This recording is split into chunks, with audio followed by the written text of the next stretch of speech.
Hey, it's good to see you today. Welcome to our Journey Through Scripture. My name is Philip Thomas, pastor of Journey here in Elgin. This is our Tuesday edition of our Journey Through Scripture. We took last week off as we were going through Holy Week, had a few things going on, and so now we're picking it back up, and we're getting close to the end of Holy Week today in our chronological walk through Scripture, and so we're going to look at John chapter 12. And 13 today, as well as Matthew 26, Mark 14, and Luke 22. All right, so again, a lot of these will be the same, but there's definitely some subtle differences, and sometimes some pretty big differences. For example, the Synoptic Gospels, which is Matthew, Mark, and Luke, are a little bit different than John. And remember, when like John was written, I think it was the latest of the Gospels that was written.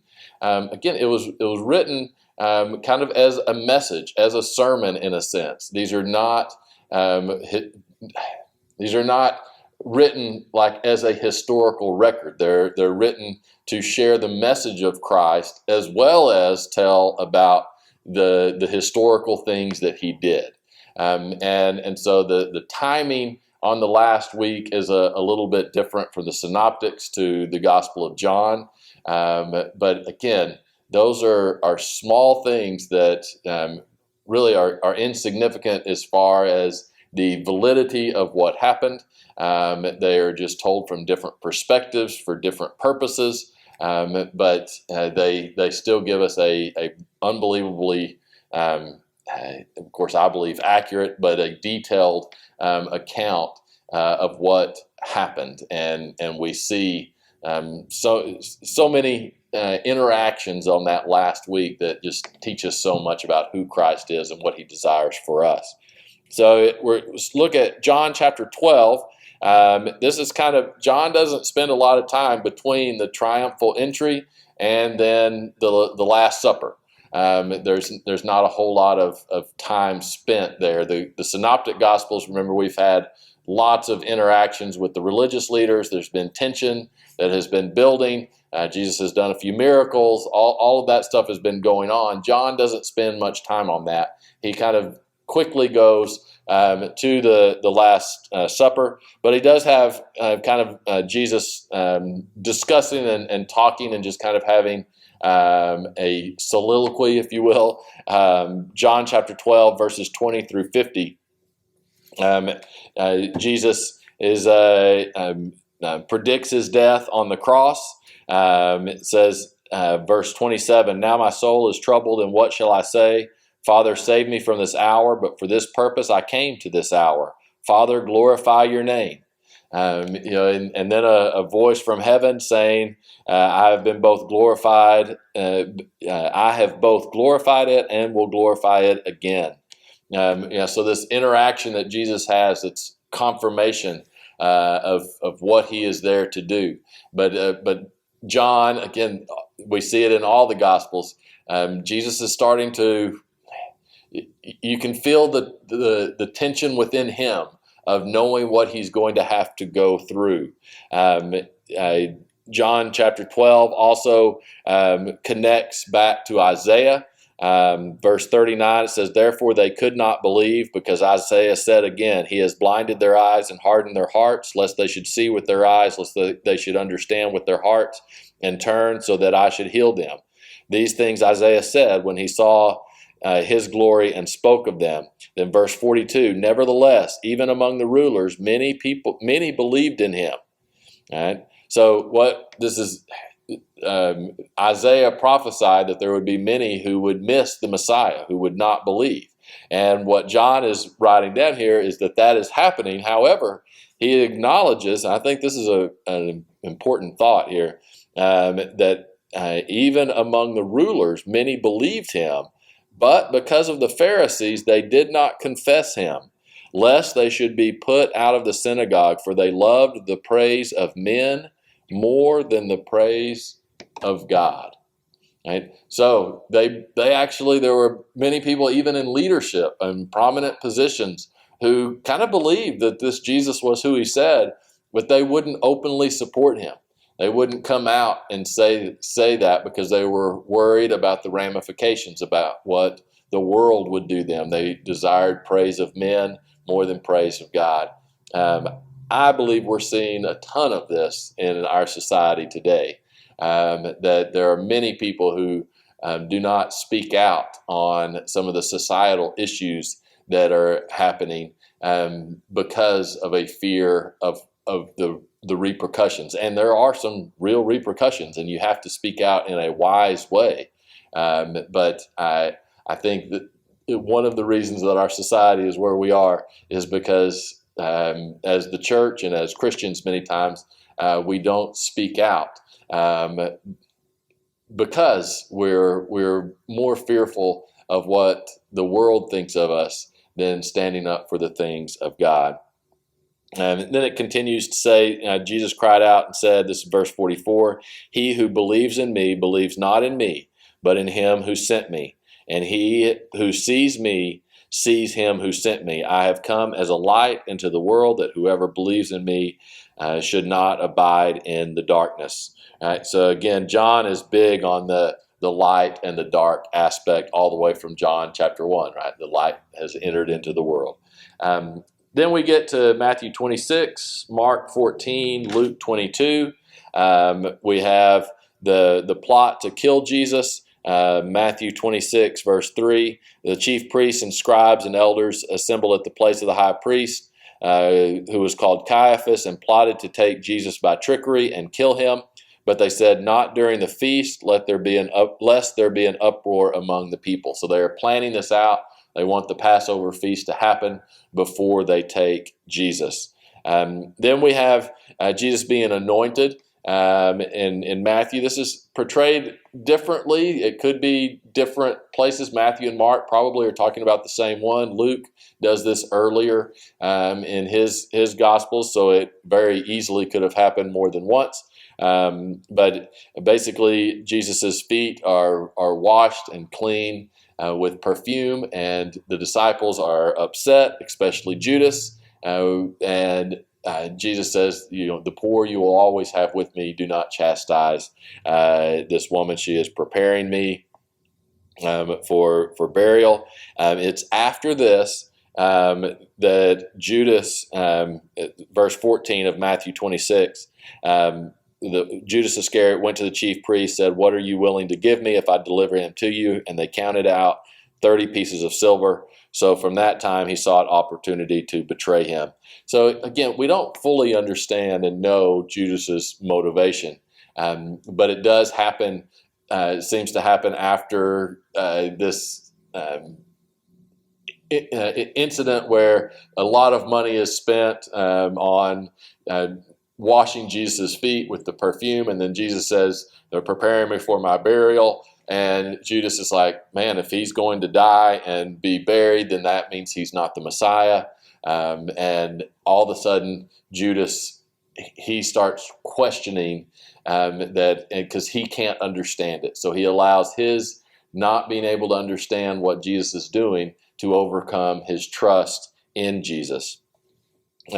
Mark 14 is talks about the woman who anoints Jesus. Again, at the end of that, Judas is convinced he needs to betray Jesus.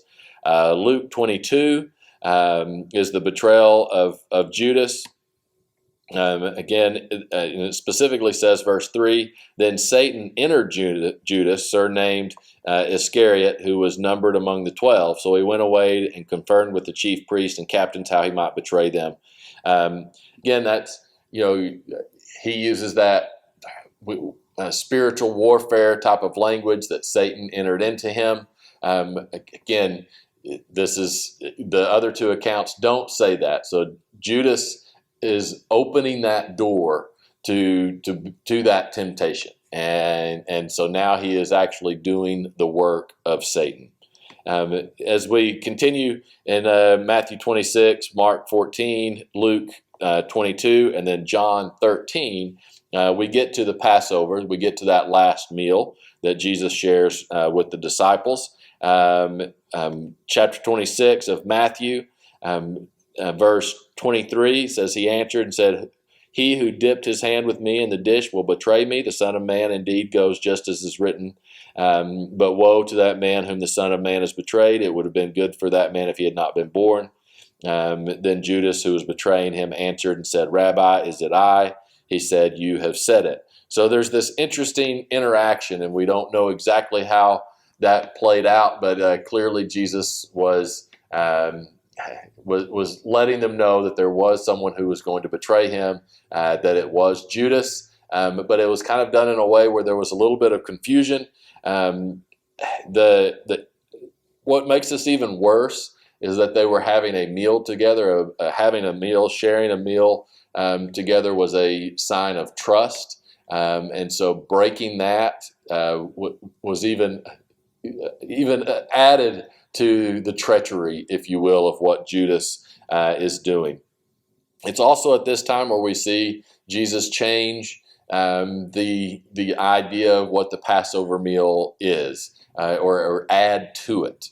That now we celebrate communion, we celebrate the Mass, or you celebrate the Lord's Supper, whatever different traditions call it different things, but it comes from this point where Jesus uses the elements of bread and of wine to indicate his death and resurrection. Matthew 26, starting in verse 26, as they were eating, Jesus took the bread, blessed it, broke it, gave it to his disciples, said, take, eat, this is my body. Then he took the cup, gave thanks, gave it to them, saying, drink from it, all of you, for this is my blood of the new covenant, which is shed for many for the remission of sins. But I say to you, I will not drink of this fruit from the vine from now on until that day when I drink it new in my Father's kingdom. So again, his body is going to be broken. His blood is going to be shed.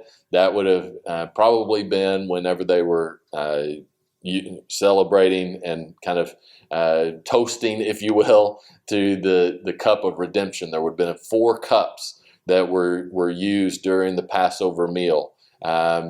Sanctification, of judgment, and then of redemption, and then of praise, the last one. This was probably the cup of redemption, and because that happened right after the bread was broken in the meal. So the bread would have been broken and distributed, and then Jesus would have taken the cup of redemption, but he changed the liturgy, where it used to be remembering the Passover lamb from the people coming out of Egypt. Now we are remembering Jesus and his body being broken for us.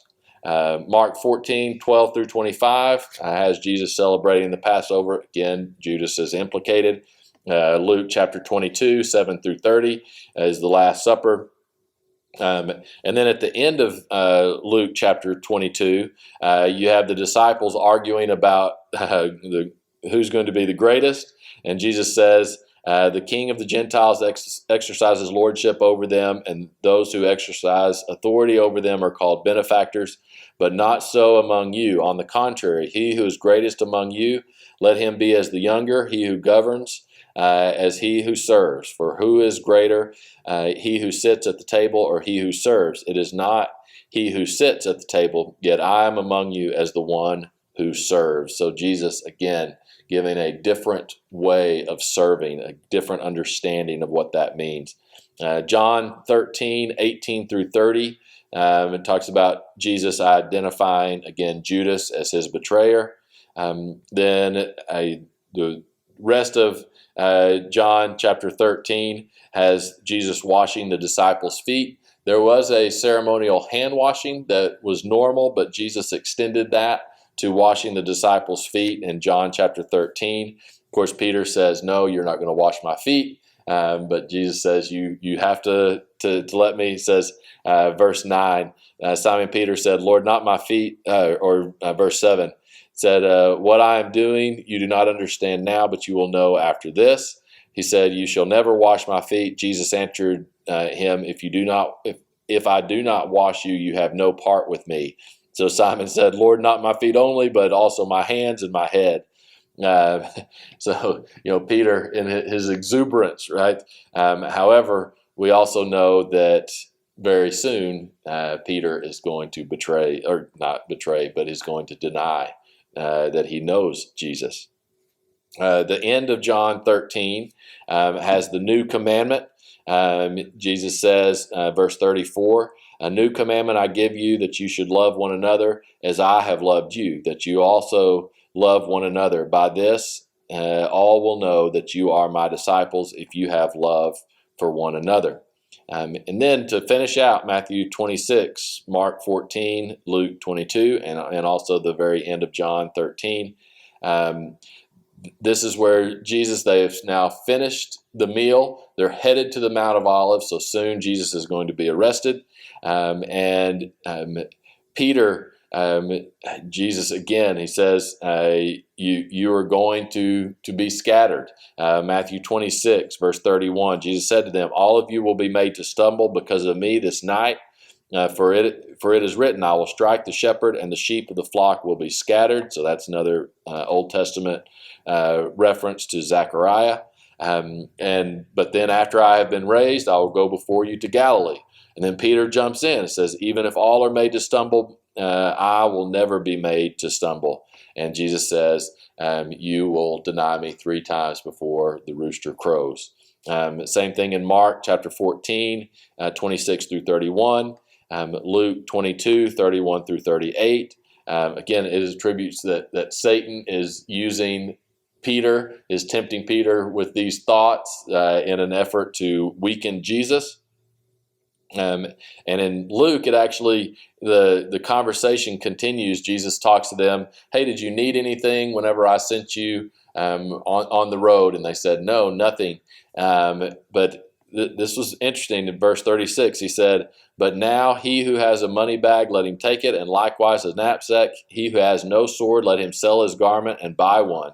For I say to you that this which is written must still be accomplished in me." And he was numbered with transgressors, for the things concerning me have an end. And then it's interesting how it ends. It says, "So they said, 'Look, here are 2 swords.' And he said, 'It is enough.'" Kind of like, no, we're not going down that road. We're not talking about this anymore. But it is a look forward to what the disciples are going to have to endure. They are going to have to endure persecution, that it's going to be different, that it's going to be a challenge. Then John chapter 13, 36 through 38, Peter says, "I will follow you." And Jesus says, "Where I'm going, you can't go." Again, and then Jesus lets him know, "You're going to deny me 3 times. All right. So that gets us to Jesus being in the Mount of Olives, or in the garden, where he will be arrested. So for Thursday, let's look at John chapter 14. So yeah, we'll do really John chapter 14 through 16. No, 14 through 17. Let's do that. Let's do John chapters 14 through 17 for Thursday. All right, we'll see you then.